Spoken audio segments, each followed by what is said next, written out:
love the size and the layout of the space. So it actually was a big reno project. I had to tear all this carpeting out.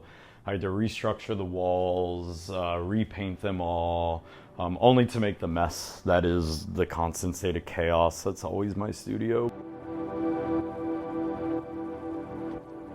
And I think just being in a space from a logistical standpoint where I can move more freely, where I have way more space, where I have walls that can be receptive to changes and moving paintings around and thinking about them in different ways, absolutely creates a space in my own head that lets me engage with the work way more naturally.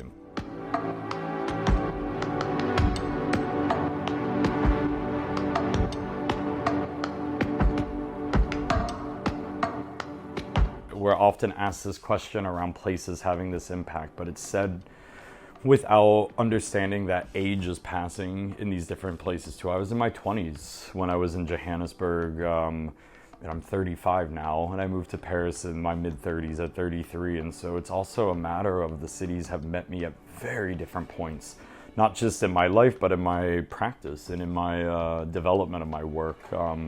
And they've met me at very different points of thinking. So I think it's also a matter of not just how the city has shaped you in a moment, but where it meets you at. I'm trying to unlearn those limitations that you put on yourself through the years of establishing a practice.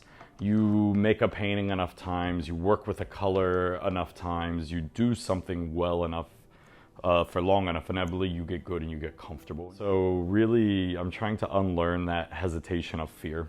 Anytime I think I already know my work completely, I'm always like, nonsense. So, you know, as soon as I come back in, I have a kind of proliferation with the work that, I mean, for instance, I made this drawing 6 years ago, and it took only to now for me to want to actually render it into a painting and work with color.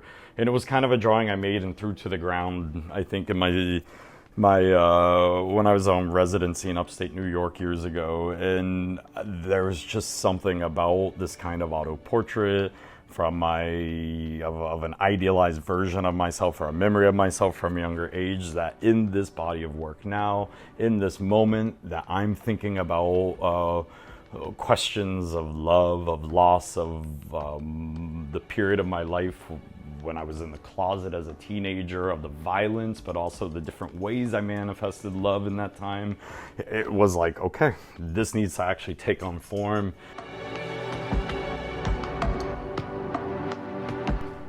This painting here, which isn't totally finished, just to what I was saying about there's some moments of color that aren't settled in the kind of reflection of this body in the water.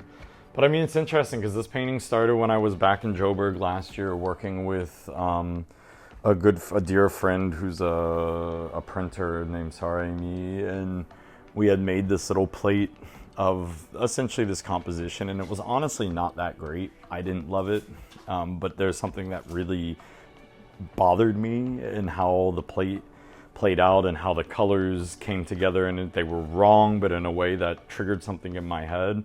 So when I got back to Paris, I just started drawing way more, working with color studies, and then just making a small painting that's kind of this narcissist figure or this mourner, plays off of the two, looking into this body that's floating in water with the yellow carnation, which is often comes into the work as a kind of symbol of my mother.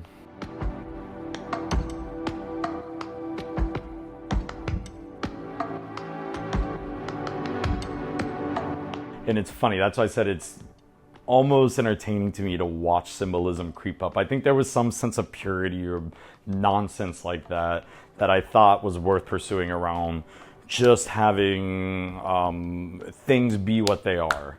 You know, the flower is a flower, the color is the color, the figure is the figure. It doesn't need to be a metaphor. It doesn't need to stand in for anything else. But actually, I think I was mistaken in youth in trying to preserve some falsely placed bravado ideology, and there's something really beautiful about when this symbolism creeps up on me now.